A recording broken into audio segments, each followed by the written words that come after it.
오늘 우리가 계속해서 전신갑주 이야기를 하면서 오늘 평안의 복음이 준비한 것으로 신을 신고라는 말씀 우리 함께 나누겠습니다. 요즘 신발은 패션의 중요한 부분을 차지합니다. 용도에 맞는 신발이 필요하겠죠. 요즘 패션 유튜버들이라고 얘기하는 사람 중에는 신발을 전문적으로 소개하는 사람도 있는데 그 소개를 들어보니까 100만 원이 호가되는 신발도 많이 있더라고요. 그건 그렇다 치는데 저 요즘 이제 우리 자녀도 키우다 보니까 요즘 아이들 좀 이해 안 되는 그 신발 패션도 있습니다. 저희 아들도 아무리 말려도 안 되던데 그 요즘 학생들이 학교에 이렇게 슬리퍼를 신고 가는지 모르겠어요. 하여튼 이 친구만 그런 게 아니라 보니까 애들이 다 슬리퍼를 끌고 학교에 가더라고요. 저희 때 같으면 아마 선생님께 혼이 났을 것 같은데 요즘은 또 그러더라고요. 산에 오르려면 등산화가 필요하죠. 또 달리기를 뛰는 사람들은 전문적인 신발을 필요로 합니다. 이 전문가들 얘기를 들으면 진짜 전문적인 신발들은 이 끈을 묶는 방법도 다르다고 하더라고요. 보니까 단거리 선수랑 장거리 선수는 서로 이 끈을 안으로 묶느냐 밖으로 묶느냐 끈 묶는 방법도 다르다고 합니다. 어찌되었든 오늘 말씀에 본문에 신발 이야기가 나오는데요. 특별히 여기서 우리가 전신갑주 얘기할 때 로마의 군인을 떠오른다고 했죠. 로마의 군인들이 신는 신발은 그 전투 용도에 알맞는 신발이었을 것입니다. 튼튼한 징이 박힌 가죽 신발이었어요. 웬만한 격한 전투에도 잘 벗겨지지 않는 그런 신발을 사용합니다. 그런데 오늘 특별히 사도 바울이 말씀하는 이 말씀 가운데 등장하는 이 신발은 정말 우리가 신는 신발의 의미라기보다는 그 신발의 이미지를 가진 또 다른 이야기를 하고 있는 것으로 보여집니다. 이사야서 52장 7절 말씀을 좀 보겠습니다. 좋은 소식을 전하며 평화를 공포하며 복된 좋은 소식을 가져오며 구원을 공포하며 시온을 향하여 이르기를 내 하나님이 통치하신다 하는 자의 산을 넘는 발이 어찌 그리 아름다운가. 아멘. 자, 성경에 보면 복된 소식, 신발, 그리고 발, 그리고 평화에 관한 모든 내용을 담고 있는 말씀은 이 이사야서 52장에 나오는 이 말씀뿐입니다. 그러니까 즉 사도 바울이 이 전신갑주 중에 특별히 복음의 평안에 준비한 신을 얘기할 때는 이 이사야서 52장의 이 말씀을 떠올렸다고 보는 것이 합당하다는 것이죠. 자, 그러면 이 이사야서 52장의 이 말씀은 어떠한 의미인가? 사실 이 말씀은요, 예루살렘의 구원을 노래하는 파수꾼들의 노래입니다. 포로되었던 그 바벨론에 오래도록 포로로 잡혀갔던 그 유대 백성들이 해방되어 자유를 얻게 되는 그 상황을 노래하는, 그리고 이방에 의해서 포위되어서 꼼짝달싹 못했던 이 유대 백성들의 이제 완전한 구원이 선포되는 그 예루살렘의 구원을 선포하는 노래가 바로 이 이사야서 52장의 말씀이라는 거예요. 자, 이 말씀은요, 로마서 10장 15절 말씀으로 이어집니다. 우리 잠깐 말씀 볼까요? 보내심을 받지 아니하였으면 어찌 전파하리요? 기록된 바, 이것이 이사야서 말씀이에요. 아름답도다 좋은 소식을 전하는 자들의 발이여 함과 같으리라. 아멘. 자, 사도 바울은요, 로마서의 말씀이나 이사야서의 말씀이나 그 이사야서의 말씀을 인용해서 로마서 말씀과 에베소서의 말씀에 이르기까지 무엇을 얘기하냐면 단지 그 신을 얘기하는 게 아니라 우리가 신는 신발을 얘기하는 게 아니라 그 신발에 해당하는 그 신을 신는 그 발에 대해서 의미하고 있다는 겁니다. 자, 그러면 그 사람의 발은 또 무엇을 의미하는가? 고린도후서 5장 20절 말씀입니다. 그러므로 우리가 그리스도를 대신하여 무엇이 되어? 사신이 되어, 이렇게 말씀합니다. 자, 사신이 누굽니까? 메시지를 전달하는 사람들, 전령이라고도 하죠. 어떤 국가의 외교관의 역할을 하거나 또는 대사의 역할을 해서 그 왕의 그 친서를 전달하는 사람들을 사신이라고 부릅니다. 자, 말씀 한 구절 더 봅니다. 고린도후서 3장 3절입니다. 너희는 우리로 말미암아 나타난 무엇이니? 그리스도의 편지니 말씀합니다. 자, 심지어는 사도 바울 뭐라고 얘기하냐면 우리가 하나님의 메시지를 전달하는 사신일 뿐만 아니라 우리 자체가 그리스도의 편지라 말씀하는 거예요. 그러니까 우리가 그 복음을 전하는 메시지 자체가 된다는 겁니다. 그러니까 이 복음의 신이라는 게 그 신발 자체를 의미한다기보다는 그 신발에 담겨진 그 발, 그리고 그 발을 가진 그 사람에 대해서 말씀하고 있다는 거예요. 마태복음 28장 19절입니다. 그러므로 너희는 가서 모든 민족을 제자로 삼아 말씀하죠. 우리에게 말씀하신 그 메시지가 뭐냐면 우리로 하여금 모든 민족에게 하나님의 그 메시지를 전달하라는 거예요. 또 마지막입니다. 사도행전 1장 8절 말씀. 오직 성령이 너희에게 임하시면 너희가 권능을 받고 예루살렘과 온 유대와 사마리아와 어디까지? 땅끝까지 이르러 무엇이 된다고요? 내 증인이 된다 말씀하는 거예요. 사랑하는 성도 여러분, 결국 하나님께서는 우리를 복음을 전파하는 사신으로 부르셨습니다. 우리를 복음을 전하는 그리스도의 편지로 부르셨어요. 그리고 예수님께서 우리에게 맡겨주신 지상 사명도 모든 민족에게 복음을 전하는 것입니다. 그리고 성령이 임하실 때 우리는 땅끝까지 이르러 하나님의 증인이 되어야 된다 말씀하고 계시는 거예요. 사랑하는 성도 여러분, 우리가 이 말씀을 들을 때에 어떤 생각이 드십니까? 여러분에게 여쭤볼까요? 여러분 무엇을 하고 계십니까? 여러분 지금 어디에 계시고 어떤 일을 하고 계십니까? 분명히 하나님께서 우리에게 복음의 메시지를 전달하는 사신의 역할을, 그리스도의 편지의 역할을 우리에게 맡겨주셨는데 우리는 정말 그 역할을 제대로 하고 있느냐 하는 것입니다. 사실 이 말씀을 들으면 우리는 굉장히 부담스럽지 않을 수가 없습니다. 우리 부담을 가질 수밖에 없어요. 그런데 우리가 이 말씀에서 중요한 부분을 간과하는 것이 있습니다. 이것을 간과하기 때문에 우리가 마냥 부담만 느끼고 있는 거예요. 자, 그것이 무엇이냐면 복음을 전하는 사람, 복음을 전하는 사신들로서 우리가 가져야 되는 두 가지가 있다는 겁니다. 그 중에 한 가지는 말씀드린 대로 우리는 복음을 전해야 되는 사람이에요. 그런데 그 전에 우리에게 전제되고 우리에게 우선시되어야 될 것이 있는데 그것은 뭐냐면 하나님의 메시지를 바로 받아야 한다는 것입니다. 그러니까 우리가 먼저 그 복음을 잘 받아야 된다는 거예요. 우리가 복음을 잘 받아야 잘 전할 수 있는 것이겠죠. 이것이 당연한 것입니다. 근데 우리가 이것을 자꾸 잊게 된다는 것입니다. 자, 그러면 우리가 받아야 되는 복음의 메시지, 우리가 바르게 받아야 될 복음의 메시지는 무엇일까요?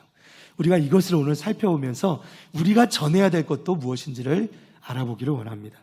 첫째로요, 우리가 받아야 될 복음의 메시지 첫 번째 것은 우리 하나님께서 다스리신다는 것입니다. 우리 따라해 볼까요? 우리 하나님께서 다스리신다. 할렐루야. 이사야서 52장 7절 말씀을 다시 한번 봅니다. 좋은 소식을 전하며 평화를 공포하며 복된 소식을 가져오며 구원을 공포하며 시온을 향하여 이르기를 내 하나님이 통치하신다. 즉 내 하나님이 다스리신다 하는 자의 산을 넘는 발이 어찌 그리 아름다운가 이렇게 말씀하죠. 그러니까 이사야서에서 이 전령들이 전하는 복음의 기쁜 소식의 첫 번째는 뭐냐면요, 하나님이 다스리신다는 것입니다. 자, 이것이 어떻게 기쁜 소식이 되는가, 복음이 되는가? 이 이사야서에서 전령들이 이 복음을 전할 때 말씀드린 대로 그들을 억눌렀던, 오래도록 그들을 누르고 있던 이 바벨론, 이 나라가 있었습니다.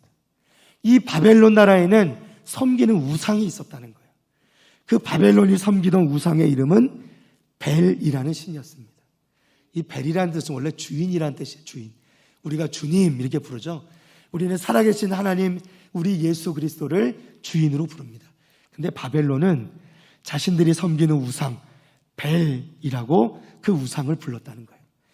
예레미야서에서 이 벨을 마루둑이라고 부르는데 무로닥이라고도 하고요. 사실 이것은 같은 말입니다.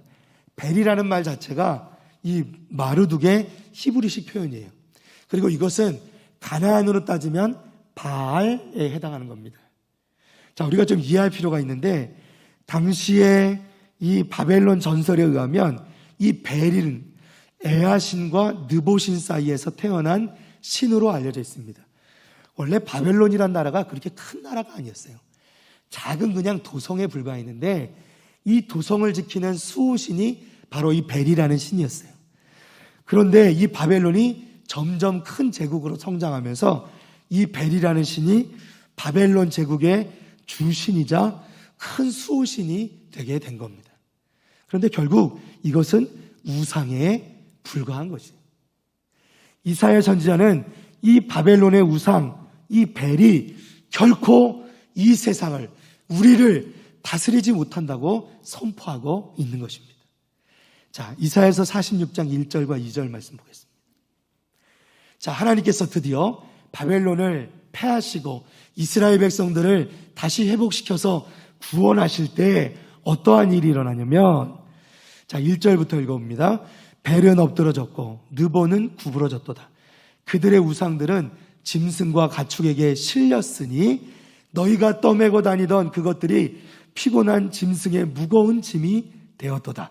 그들은 구부러졌고 그들은 일제히 엎드러졌으므로 그 짐을 구하여 내지 못하고 자기들도 잡혀갔느니라. 아멘. 자, 선지자 이사야 말씀이 무슨 말씀이냐면요, 바벨론이 섬기던 그 우상들은 결국 뭐예요? 우상들이죠. 신이 아니라는 거예요. 그 우상들은 결국 바벨론이 무너질 때 그 짐짝에 실려서, 짐승들에게 짐처럼 실려서, 왜요? 신이 아니니까. 짐처럼 실려서 그저 구부러지고 어그러지고 엎드러진 채로 그냥 짐승들의 무거운 짐이 된 채로 떠나가는 것이 그 우상들이라는 것입니다. 그런데 결국은 선지자 이사야의 말은 그 우상이 결코 우리를 다스리지 못하고 오직 살아계신 여호와 하나님께서 우리를 다스리신다라고 선포하신다는 거예요. 이 선포 자체가 이스라엘 백성들에게는 그 어떤 것보다도 가장 기쁜 소식이고 자유의 소식이며 구원의 소식이었다고 선포하고 계시는 것이에요. 할렐루야. 사랑하는 성도 여러분, 또한 이것은요, 지금의 우리에게도 기쁜 소식이 되는 것을 여러분 믿으시기를 바랍니다. 당시의 바벨론의 벨과 느보처럼 지금도 마치 우리에게 힘이 있는 신처럼 우리를 다스릴 수 있는 것처럼 우리를 가장하고 속이는 우상들이 있습니다. 그 우상들이 무엇입니까? 돈이 될 수도 있고요, 성공이 될 수도 있고요, 명예요, 권력이요, 아름다움이요, 또 우리의 건강이 되기도 하고 우리의 관계가 되기도 하죠. 이것들은 우리에게 내가 너의 신이다, 내게 절해라, 내가 너의 인생을 좌우한다, 나를 얻지 못하면 네 인생은 실패한 인생이다, 나를 얻지 못하면 네 인생은 아무것도 의미 없는 인생이다, 우리에게 이렇게 강요하고 있습니다. 그러나 실제로 그렇습니까? 그렇지 않다는 것입니다. 사랑하는 성도 여러분, 이러한 것들 중에 그 어떠한 것도 우리를 다스릴 수 있는 것은 없다는 거예요. 믿으십니까? 우리는 이러한 것들에 인정받기 위해서 끊임없이 발버둥치며 살아갈 필요가 없다는 거예요. 이런 것들을 얻으려고 나를 희생하고 내 시간을 들여가면서 살 필요가 없다는 거예요. 때로 이러한 것들이요, 우리 중에 어떤 극소수의 사람들에게 주어집니다. 그러면 사람들은 이 사람을 보면서 열등감을 느끼고 그 사람이 마치 세상에서 유일하게 성공한 사람처럼 그 사람을 부러워할 때가 있다는 거죠. 그런데 우리가 이때 분명히 눈여겨봐야 될 게 있습니다. 그 사람이 정말 그러한가 하는 거예요. 여러분, 가진 사람들을 보세요. 더 가지려고 그 욕심이 끝이 없습니다. 또 가진 것을 빼앗기지 않으려고 불안에 떠는 그런 삶을 살아가는 사람들을 우리는 너무나도 많이 봅니다. 오히려 그 우상에 깊이 빠져들게 되는 것이죠. 제가 예전에 선교 다닐 때 강원도 저 산골 그 산골 마을에 갔더니요, 집들이 어떻게 생겼냐면 담이 없더라고요. 담이 없어요. 심지어 대문도 없습니다. 가져갈 게 없다는 얘기죠. 그런데 그 집집마다 그 집안에서 하는 이야기들, 밥을 먹으면서 나누는 이야기들, 도란도란 나누면서 그 웃음소리들이 바깥으로 들려나오는데 그것이 얼마나 행복해 보이는지. 그 어떤 가진 사람들보다도 훨씬 더 행복해 보이더라고요. 건강도 마찬가지죠. 건강도. 저도 제가 이 코로나에 직접 걸려보니까 이게 얼마나 답답하고 힘든지 모르겠더라고요. 이게 처음에는 몸이 아파서 힘든데요, 나중에는 마음이 아프더라고요. 답답하고 그냥 꼼짝을 못하게 하니까. 어제 제 친구 목사님께 전화가 왔습니다. 서울에서 목회하는 친구인데 이 친구가 전화가 왔어요. 제가 전화를 받는데 이 친구는 그냥 내일 또, 저도 물론 이렇게 주일 나와서 말씀을 전하고 있는 은혜가 있지만 이 친구는 마음껏 이렇게 막 진짜 복음 전하고 말씀 전할 텐데 부럽기도 하고 좀 이렇게 그냥 제가 힘이 좀 빠지더라고요. 전화를 받는데. 그런데 이 친구가 한마디 해주는데 제가 큰 위로가 됐습니다. 무슨 말이었을까요? 야, 친구야, 나도 걸렸다. 코로나. 이렇게. 그 말이 얼마나 위로가 되든지. 참 사람이 신기하죠? 이 친구가 일부러 저 위로받으라고, 제가 너무 자책하지 말라고 위로의 이 말을 해주려고 전화를 했더라고요. 진짜 그 친구의 말이 얼마나 위로가 되든지. 처음에는 막 자책할 때가 있었거든요.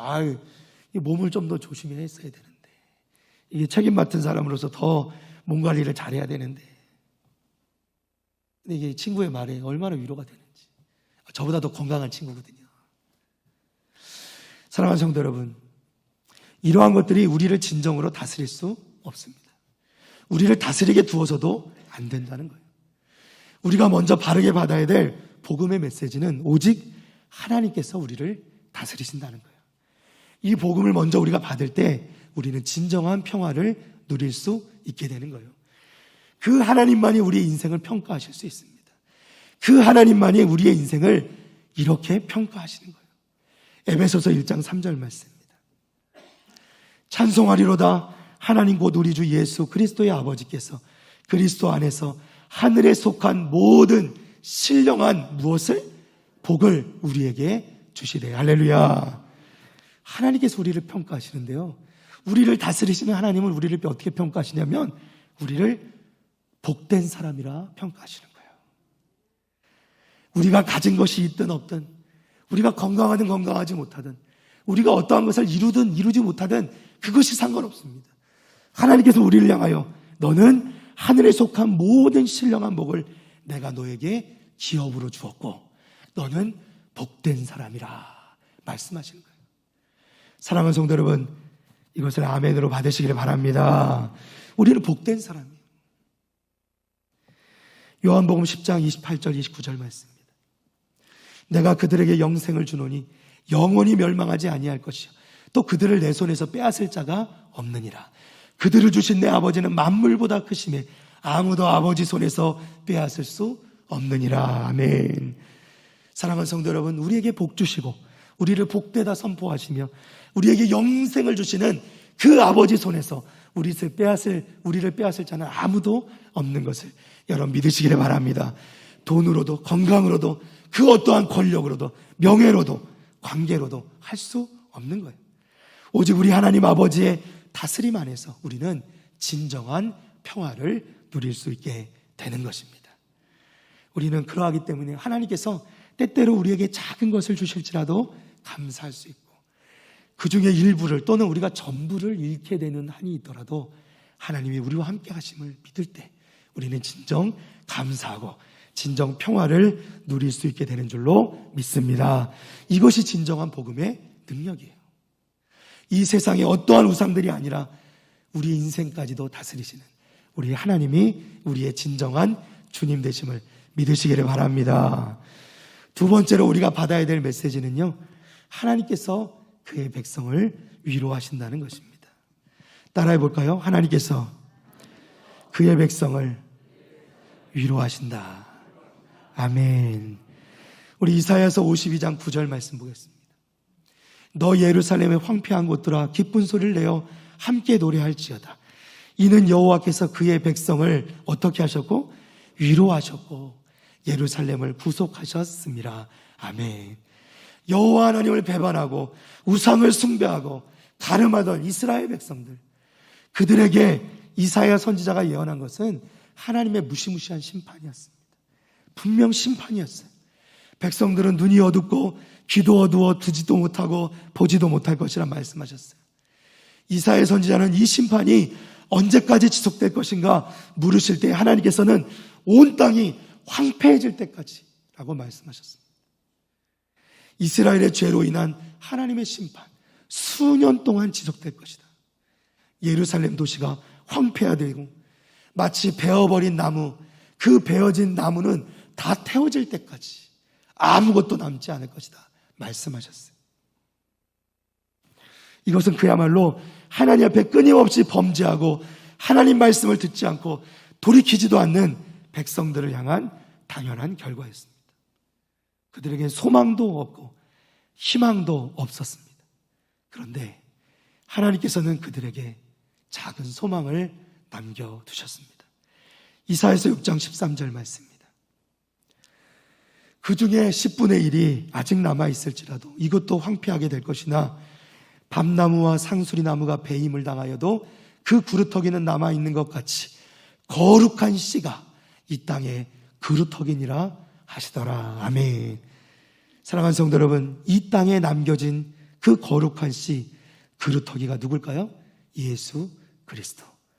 우리 예수님의 거룩한 씨요, 그 이새에 잘린 그루터기에 나온 싹이 되어져서 이 땅의 육체를 따라 아브라함의 후손된 백성들 뿐만 아니라 이 땅의 이방인인 우리들에게까지도 빛으로 우리에게 다가오신 우리 주님이신 것을 여러분 믿으시기를 바랍니다. 예수님께서는 이 땅에 오셔서 눌리고 갇힌 자들, 상처 입은 자들을 향한 하나님의 위로가 되어 주셨습니다. 예수님을 만나고 믿는 사람들은 죄에서 해방되고 하나님의 사랑으로 참된 위로를 얻게 되는 것을 믿으시기를 바랍니다.